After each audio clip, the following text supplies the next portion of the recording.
Allora, Nadia Savino, grazie per aver accettato questa Grazie a te per l'invito. intervista. Allora, tu sei un'imprenditrice agricola e sei giovanissima e Grazie. qui nella tua azienda di Calvi coltivi in particolare grani antichi, ma anche legumi, ortaggi rari e piante officinali. Sì. Produci alimenti biologici a chilometro zero e sei stata recentemente insignita di un prestigioso premio internazionale anche per le produzioni agricole alternative e sostenibili. Io ti chiedo, sono curiosa di sapere, quando hai deciso di diventare un'imprenditrice agricola, tu che hai anche una formazione da economista, mi Sì, dicevi. io ho deciso di tornare a casa. In realtà non ho deciso di diventare un'imprenditrice agricola. Io ho semplicemente un giorno deciso di non lavorare più per il gruppo per cui lavoravo. Sono tornata e c'era mio nonno che mi raccontava che aveva mantenuto mia zia, mia mamma a scuola, e mi diceva io ci ho fatto studiare, no? E adesso i campi sono vuoti, adesso nei campi ci sono le spine. Quindi l'idea all'inizio era di tenere i campi puliti. Cioè, avevo questo debito di riconoscenza verso la mia famiglia. Dico, come posso io in qualche modo aiutarli, supportarli? Perché insomma loro sono fatti anziani, sono diventati anziani. E quindi è nata così, è nata un po' per tenere i campi dei miei nonni puliti. In realtà, quel periodo io ero incinta di Luisa, mia figlia, e quindi dovevo dargli un nome. Ho iniziato a immaginare che cosa poteva essere il futuro della mia bambina, dell'alimentazione della mia bambina. Si iniziava a parlare in quel periodo, parliamo di 8 anni fa, insomma, non di tantissimo, però c'era veramente un forte storytelling legato al biologico, si iniziava a parlare di agricoltura rigenerativa, quindi ho iniziato a fare qualche ricerca. È nata mia figlia poi, insomma, col passare del tempo, e Ismea c'era una startup competition sulle aziende agricole.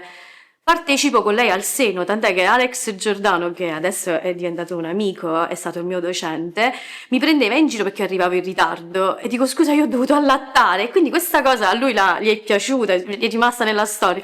E è nata così, ho vinto la startup competition e dico, però vedi, forse un'agricoltura diversa è possibile, perché come dicevamo anche prima, il modello intensivo, il modello dell'agricoltura utilizzato fino ad oggi ha dimostrato che è fallimentare. Cioè i campi oggi, se non supportati dalla chimica, non producono più. E quindi ho iniziato a immaginare come potevo io con quei campi dare da mangiare alle generazioni del futuro. E è nata così. E poi è diventata una passione, perché questa è poi è passione, veramente passione. Perché hai scelto il grano? Ho scelto il grano perché secondo me è il simbolo per eccellenza del cibo, cioè perché dal grano abbiamo la maggior parte delle produzioni e perché la nostra è una terra di grano. E se quando parlavo anche con la mia bisnonna, lei mi raccontava del grano, non mi ha mai raccontato dell'olio, dell'olivo, mi raccontava del grano, le feste, del grano, dobbiamo spigolare, dobbiamo... Allora, le gregne, papà mi raccontava che era piccolo e faceva le gregne, quindi ecco, questa era proprio una cosa di affetto. Dico, vabbè, proviamo a mettere il grano. E poi non ci siamo più limitati solo al grano, abbiamo recuperato, perché grazie alle banche del germoplasma Campana abbiamo partecipato a dei progetti e in questi progetti ci hanno affidato dei semi in via di estinzione che abbiamo coltivato, quindi recuperato, e adesso abbiamo noi internamente una mini banca del germoplasma che si chiama Gustus Heritage ed è un'associazione che si occupa appunto, è una spin-off alla fine di questa azienda, che si occupa di recuperare, riprodurre e conservare questi semi. Che tipo di grano coltivi?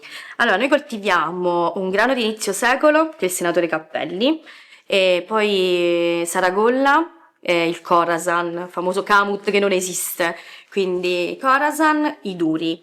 Invece di teneri abbiamo il Risciola e il Gentilrosso, due duri e due teneri, perché poi l'estensione dell'azienda è relativa, abbiamo circa 30 ettari, quindi non possiamo permetterci di avere troppe varietà in campo. Abbiamo delle varietà da collezione che coltiviamo solo poi per riprodurre il seme e conservarlo, ma in realtà poi per le produzioni, per le trasformazioni abbiamo due duri e due teneri. Senti, in questo momento storico, già da diversi anni, la coltivazione del grano non sembra essere un'attività molto remunerativa, tant'è che molti contadini hanno lasciato Donando. l'agricoltura e continuano a farlo. Quindi tu vai un po' controcorrente. Sì, lo è. Allora, non è remunerativo, sicuramente. Cerealicoltura intensiva con grani moderni non lo è affatto. Con grani tradizionali forse anche meno, perché hanno rese ancora minori e costi, tra virgolette, maggiori. Perché abbiamo insistito con questi grani e perché con la cerealicoltura? Perché noi chiudiamo la filiera, noi partiamo dal seme e arriviamo al prodotto finito, quindi su tutta la filiera abbiamo dei margini che recuperiamo lungo tutte le trasformazioni, quindi un conto è vendere 25 euro un quintale di grano, un conto in vendere invece 5 euro mezzo chilo di pasta. E abbiamo iniziato ad immaginare una distribuzione un po' più importante, tant'è che abbiamo chiuso anche delle partnership importanti con catene importanti, però l'accennavo prima, non è il business model che mi soddisfaceva, tant'è che tante commesse le ho anche rifiutate quest'anno, perché io immagino un'agricoltura che deve essere veramente autosufficiente e se io cado nella trappola di rincorrere il fatturato riducendo il mio margine, allora dimostro che è esattamente l'opposto di quello dell'intenzione. Allora sono un po' ritornata alla mia intenzione e immagino adesso un business model completamente settato su quello che è il rigenerativo e su quella che è la mia idea, e cioè di arrivare direttamente alla porta della signora Maria, e oggi gli strumenti digitali ce lo permettono, tant'è che io sono distribuita in Europa da crowd farming, che non è nient'altro che appunto un collettore, mette la signora Ingrid in contatto con me e quindi di conseguenza lo spread, cioè tutta quella parte che sarebbe dovuta andare alla logistica, sarebbe dovuta andare ai vari intermediari, resta in azienda. Secondo me è l'unico modello possibile. È un po' un mercato, no? I vecchi mercati, i mercati che ci sono ancora adesso, però spostati su un livello, su un orizzonte più ampio.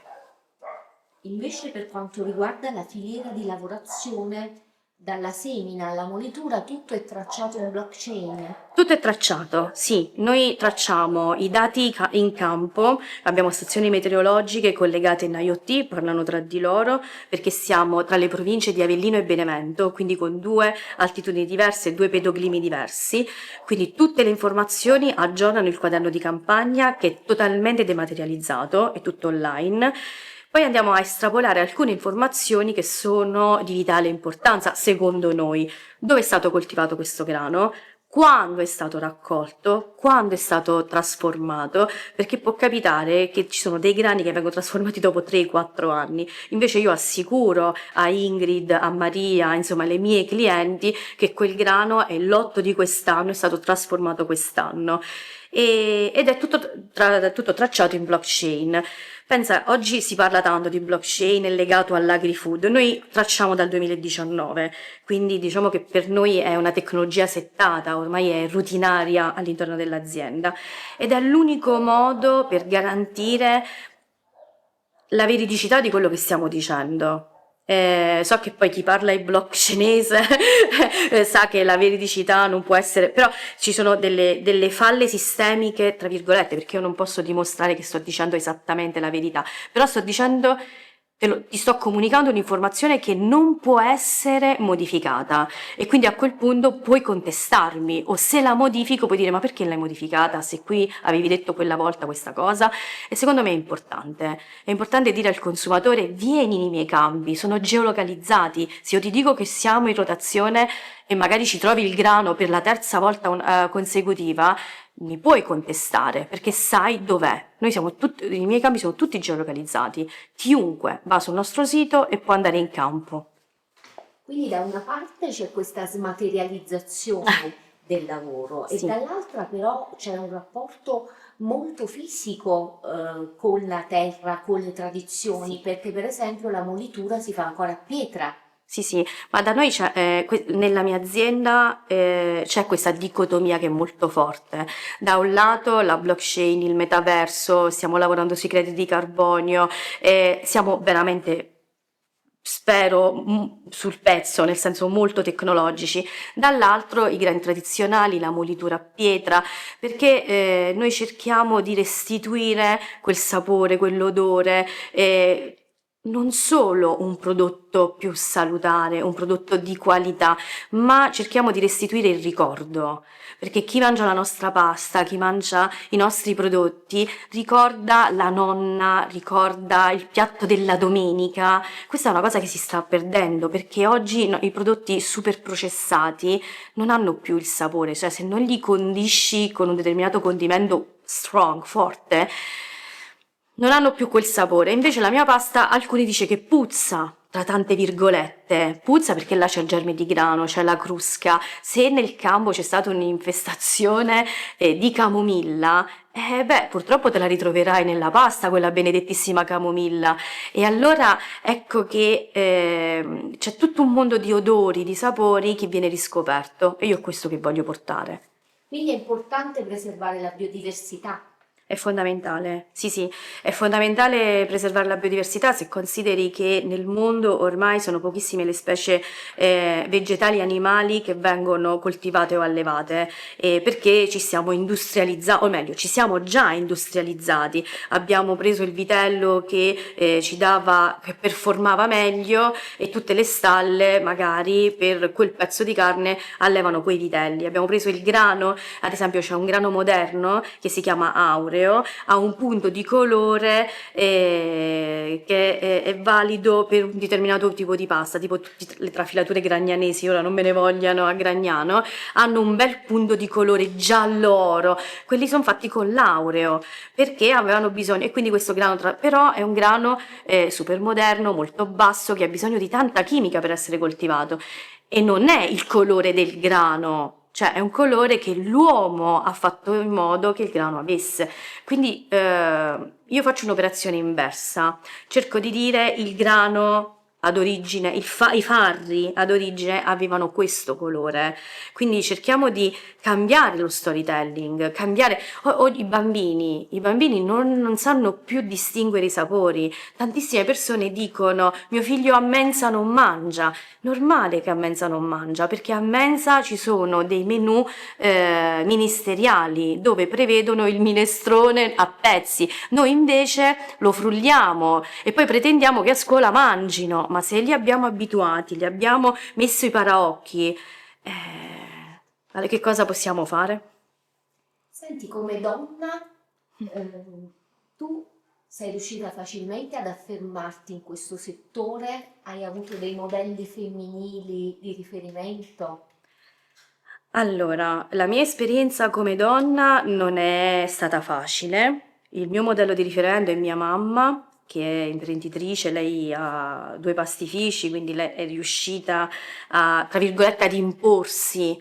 E per me è stato ancora più difficile perché sono entrata in un settore maschile, in un settore dove si è attaccati al trattore, al mezzo. Quando arriva una donna che ti dice questo mezzo agricolo non va usato, o dice raccolgo quando dico io, non quando sei comodo tu, allora a quel punto si iniziano a creare quelle discrasie, quelle piccole tensioni, dove anche gli operai ti ascoltano poco, perché oltre ad essere donna c'era il fatto che ero dottoressa. Quindi la dottoressa, che ne sa la dottoressa? Perché non vieni da quell'ambito? Ma la fortuna è proprio quella, di non venire da quell'ambito, di non essere innamorata del trattore nel campo, ma di vedere l'azienda con quella lucidità che poi ti apre un orizzonte diverso e ti dice ok, però guarda che queste lavorazioni causano questi danni, perché la scienza lo prova. E come l'agricoltura rigenerativa che adesso tutti ne parlano e noi stiamo adottando. Allora, quello che abbiamo immaginato con gli agronomi che vengono dalla Spagna con crowd farming, perché questo è un progetto europeo, è come dimostriamo noi che quello che stiamo blaterando è la verità, Dobbiamo dimostrarlo scientificamente, perché poi o è la scienza economica, o è la scienza agraria, o è la chimica, la scienza dimostra il risultato. Noi possiamo raccontare tutte le cose bellissime che ci vengono in mente, avere uno storytelling importante, ma poi dobbiamo provare che quel grano è salubre, dobbiamo provare che stiamo aiutando la terra ad autorigenerarsi. Come lo facciamo? Solo con dei KPI di riferimento. Ma tu hai visto però i tuoi nonni, il tuo sapere legato alla terra è collegato in qualche modo ai tuoi nonni? In realtà no, in realtà no, perché sì, vengo da una famiglia, insomma i miei nonni erano contadini, però i miei genitori non lo erano, quindi già abbiamo saltato una generazione.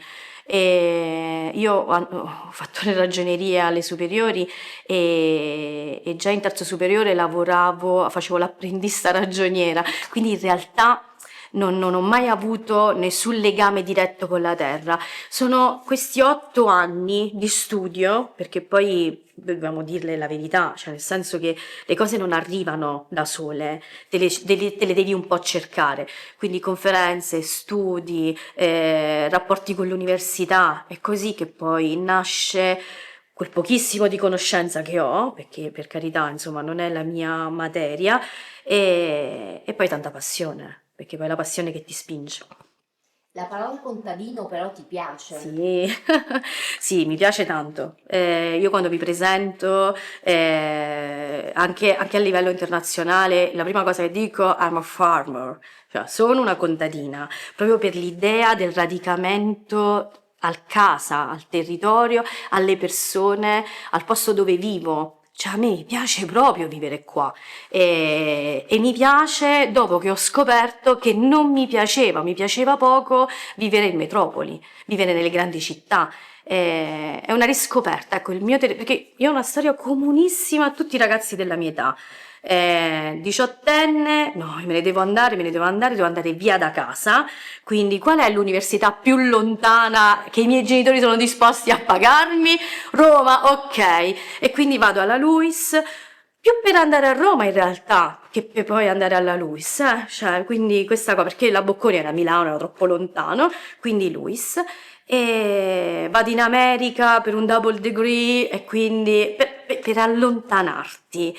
Poi in realtà quando sei lontano ti rendi conto che il rapporto con le persone, il rapporto proprio fisico con casa, l'odore della pioggia, l'odore dei campi dopo le lavorazioni, non c'è da un'altra parte, l'odore di casa. A Franco Arminio lo descrive sempre, l'odore, e io lo ritrovo sempre.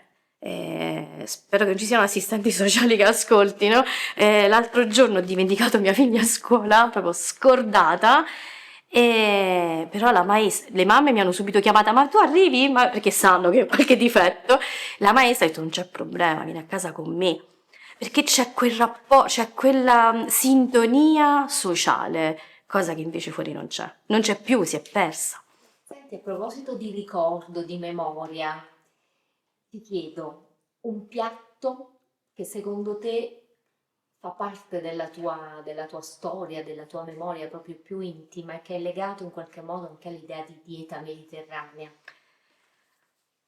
Mia mamma cucina benissimo, molto meglio anche di nonna, però i ricordi da bambina sono quelli che ti restano più nel cuore e quindi le coccetelle di mia nonna, acqua e farina, l'acqua bolle, lei impasta e butta la pasta nell'acqua mentre la sta facendo.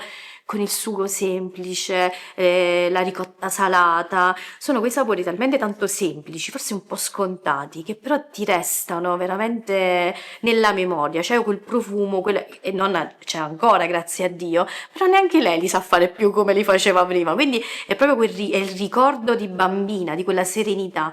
Poi ce ne sono tanti. Noi a Gesualdo abbiamo sedano e baccalà che si mangia la vigilia di Natale, e beh, mia nonna ancora adesso lo prepara per tutti, lo prepara sulla brace, quindi pure quella affumicatura che non potrà mai restituirla nessuno perché non si cucina più sulla brace, lei fa la pizza sulla brace, è meravigliosa. Quindi sì, ce ne sono tantissimi, però credo che proprio la coccetella col sugo, il cacio ricotta o la ricotta salata e acce e baccalà sono i due piatti in assoluto che ricordo fieramente di casa mia. Senti, tu come la vedi l'agricoltura nel futuro? Cioè un giovane, i tuoi figli, tu consiglieresti di fare questo lavoro? Allora, è complicato perché oggi l'agricoltura non è sostenibile.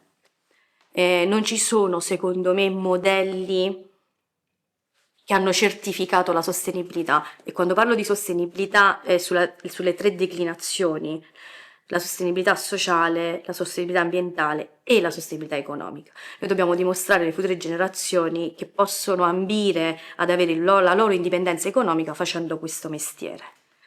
Detto questo, bisogna approcciarsi a questi nuovi modelli.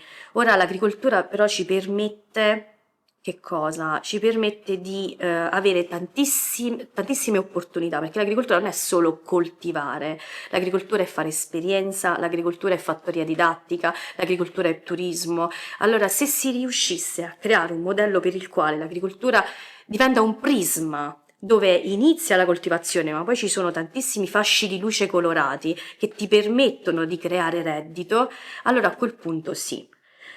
Oggi però devo dire che nella provincia dove abito, che è Benevento, e anche nell'Avellinese, non è semplicissimo questo. Poi dobbiamo anche riconoscere il fatto che le aziende sono troppo piccole, cioè non si può immaginare di fare agricoltura con 3 ettari, non c'è la sostenibilità. Quindi dobbiamo essere anche consci di quello che stiamo facendo. Hai 3 ettari? Allora dovrei avere una produzione adatta alla dimensione aziendale e quindi ecco ci sono pochi professionisti che guidano in questo senso e poi è stata violentata. Secondo me si crea proprio violenza contro questo settore che poi è il settore primario, che è quello, cioè lo dico sempre, è il secondo lavoro dell'uomo di casa e le donne sono spesso firmatarie e inconsapevoli di quello che sta succedendo. Quindi anche la strategia, anche il modello che si vuole adottare in realtà non esiste, è condotta perché magari l'hanno comprata oppure in eredità, lavorano in fabbrica o fanno un altro mestiere e si rilassano facendo agricoltura e poi però si spara a zero dicendo che l'agricoltura non è sostenibile. Certo, perché è condotta in questo modo. Tu parli spesso del concetto di rete, è importante fare rete? La rete è fondamentale. Cioè la rete è la cosa più preziosa, è la relazione più preziosa che possiamo coltivare. È più preziosa anche del grano.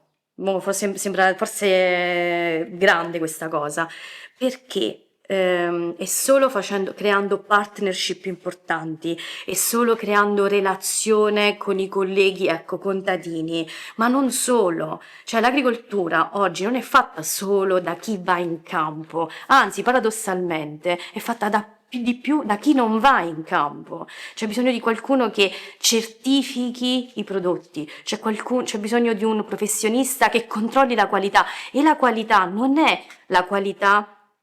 Questo prodotto è fatto bene, è buono. No, la qualità è la certificazione del processo. Noi dobbiamo certificare i processi. C'è bisogno dell'insegnante che crei un percorso esperienziale didattico vero per i ragazzi, per i bambini. Non possiamo immaginare di fare cultura facendoli semplicemente impastare. Dobbiamo attivare un modello didattico, quindi c'è bisogno del professionista adatto. La rete è questo. Adesso noi stiamo facendo un corso di formazione con l'associazione biodinamica e lo stiamo facendo ad apice, quindi per me è una grande soddisfazione.